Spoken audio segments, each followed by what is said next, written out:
Hi, xiaouiris here, choreographer and dancer, and today I'm going to be reacting to SB19 Story, the 6th episode. So episode 1, SOUNDBREAK. I think this breaks down what I had watched last time into like more detailed chunks of like their story. So here we go.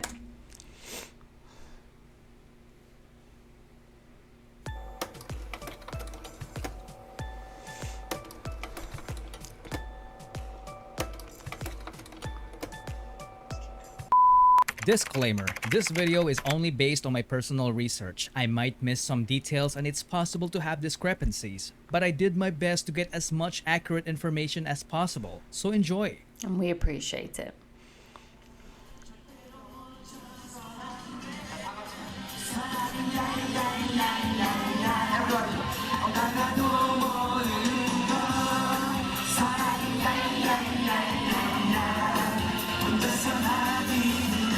Oh, we all know who this genius is. This is called Triple, a group of talented performers and comedians from Korea you've probably never heard of. They were formed back in 1994 when the word K-pop hasn't even been invented.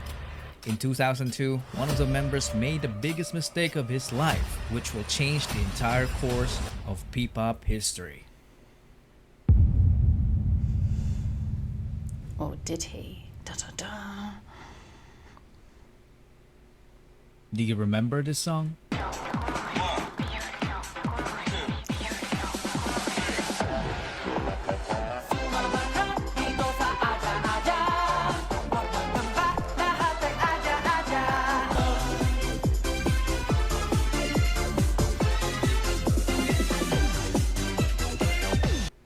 It all started with this man, Jong Song-han. When he left the trio in 2002 to become an entrepreneur, Cult Triple became Cult 2. Most of their fans definitely thought that Song-han's decision was a huge mistake because the remaining members started racking up different awards in the entertainment industry. If he only stuck around, he would have gotten those awards too. But this man's decision was final. He used all of his savings to build an event organizing company called Show BT Entertainment. Yep, I'm talking about Tatang Robin. Tatang noticed how passionate Filipino fans were during the rise of K-pop, so he wanted to organize K-pop concerts and events that promote Korean and Filipino culture.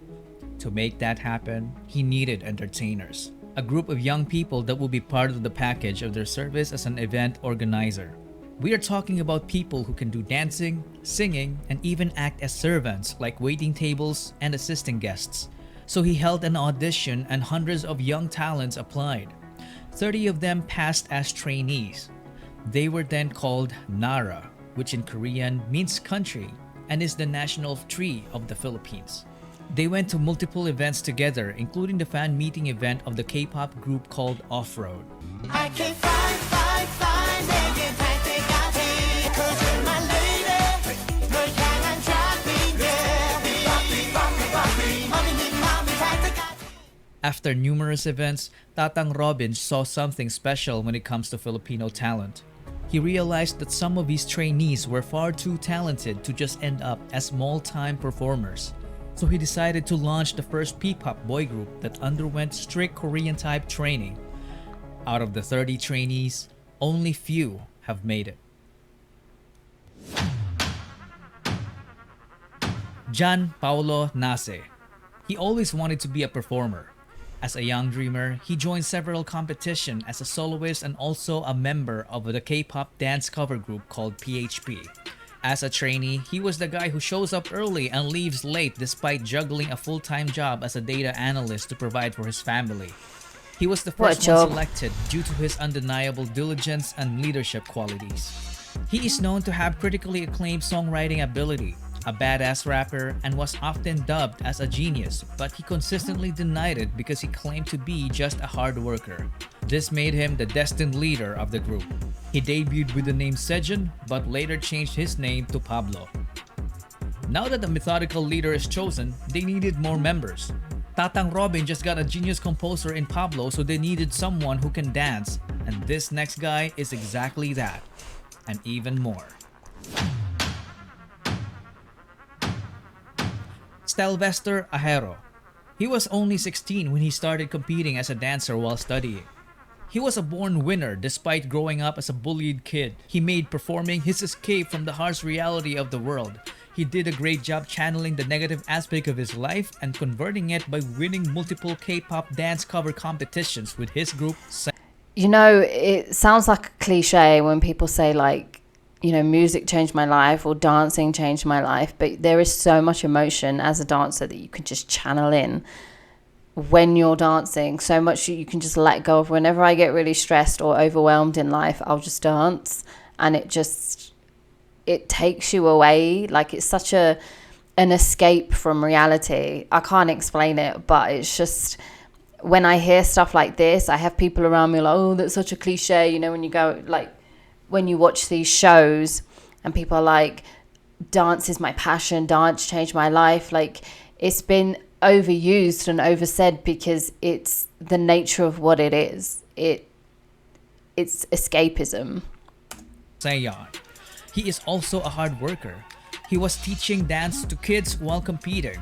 There was a point when he worked too hard that it threatened his life due to poor health. He is a very skilled choreographer. In fact, he's the main culprit behind most of SB19's snappy and amazingly synchronized dance routines. But little did they know that dancing wasn't even his only talent. He easily became the main heavenly voice of the group because his vocals were just I'm still on your side.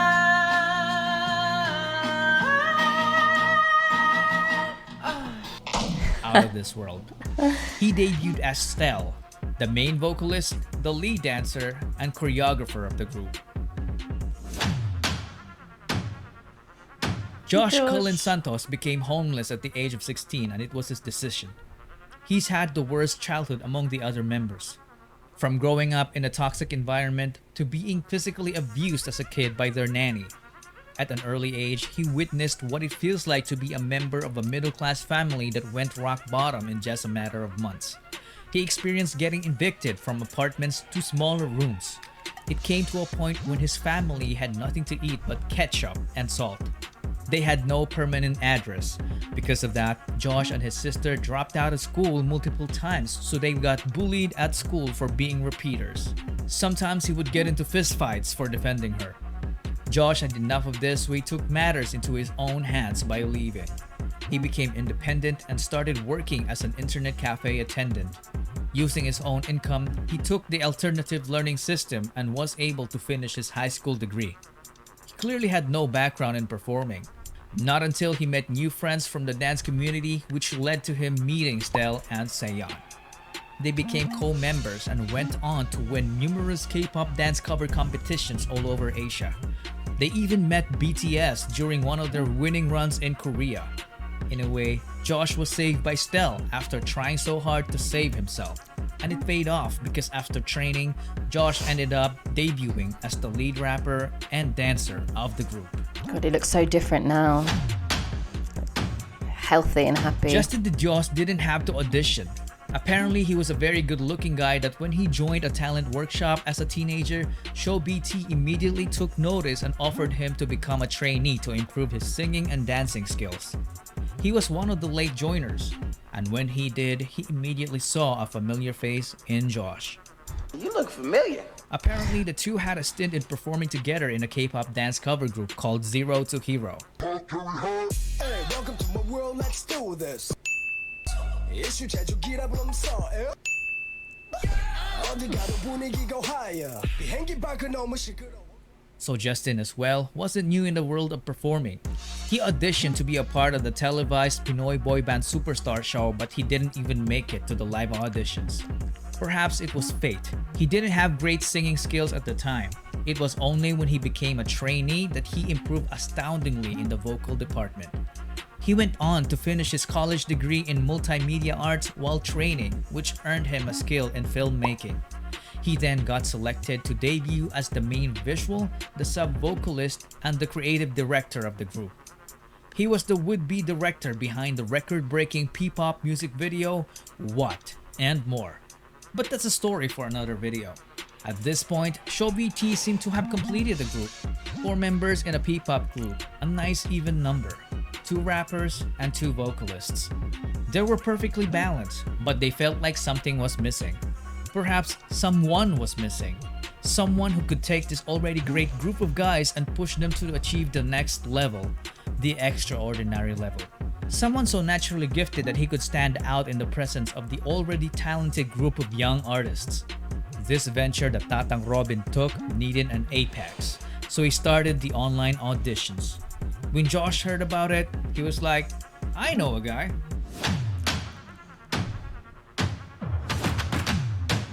Philip John Suson is such a specimen. He was so naturally gifted that excelling in sports looked like a walk in the park for him.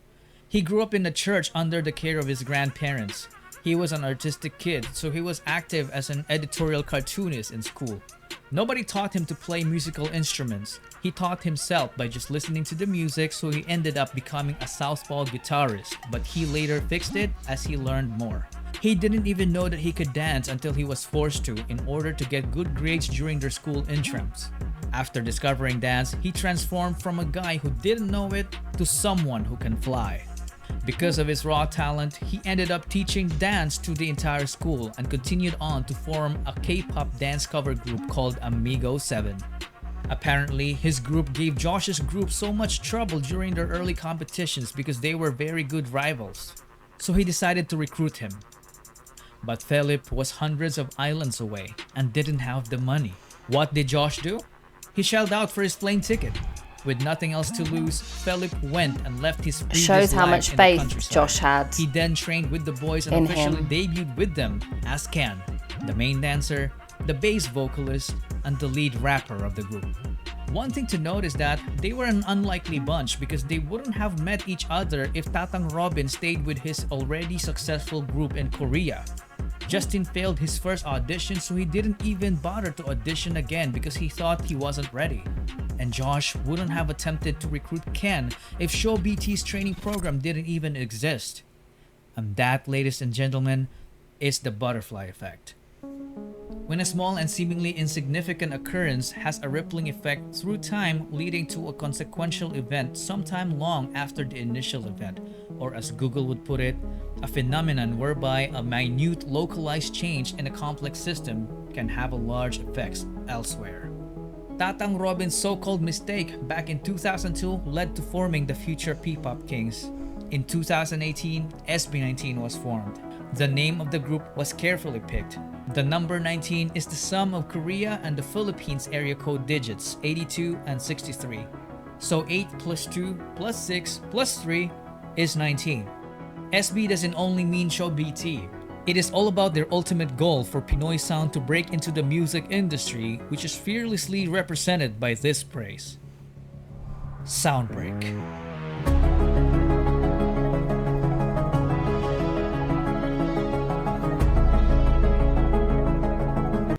I will be watching the other 5. Like we'll make this like a sequence, a story, because that was incredibly informative.